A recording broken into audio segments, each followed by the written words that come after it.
Très bien. Alors, pour revenir au commandant Abbaye, il a été arrêté, il a été extradé.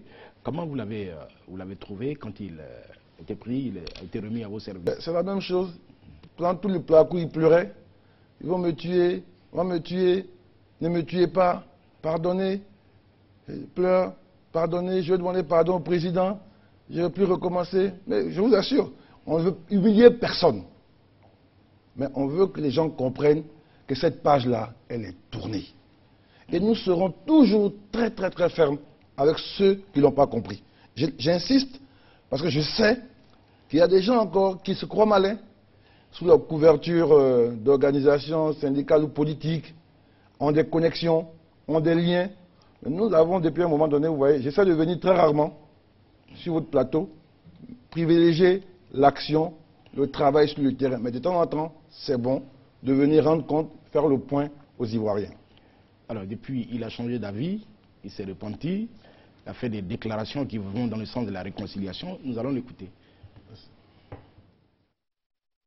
Nous avons cherché à trouver la solution pour retourner dans notre pays. Certains proposent une solution diplomatique, une solution politique, une solution militaire. Et c'est comme ça que nous avons commencé à faire un certain nombre de réunions où il était question donc de planification, de renversement de pouvoir, qui était la seule voie pour nous de retourner dans notre pays. J'ai pu prendre de l'argent avec Stéphane Kipré, et puis un certain monsieur Raman, et puis un blanc qui s'appelle Salomon Philippe. Parce que je leur ai dit, pour arriver d'abord à une solution militaire, il faudrait avoir du matériel de renseignement. Du matériel de renseignement qui nous permet de voir quelle est la situation véritable sur le terrain. Et après ça, on peut établir un schéma d'attaque. Un schéma d'attaque, comme je l'ai dit franchement, de tout mon cœur. J'ai tenu à faire ce point pour revenir demander aux Ivoiriens qu'il est vraiment temps. Il est vraiment temps. Il est vraiment temps que nous arrêtions tout. Menaces de guerre, menaces de déstabilisation. Il est vraiment temps que nous puissions arrêter. J'ai pu, par mes propos, ici en Côte d'Ivoire, offenser des gens.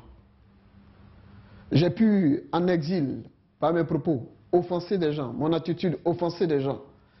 Dans les décisions que j'ai voulu prendre, qui pour moi étaient des décisions justes, je voudrais, en toute sincérité, demander pardon. Et je voudrais inviter mes frères d'armes, gendarmes, policiers, militaires. Oui, on s'est trop battu. Il est temps que nous puissions nous mettre ensemble pour que la Côte d'Ivoire évolue. C'est une déclaration qui va dans le sens de l'apaisement, de la réconciliation nationale, monsieur le ministre.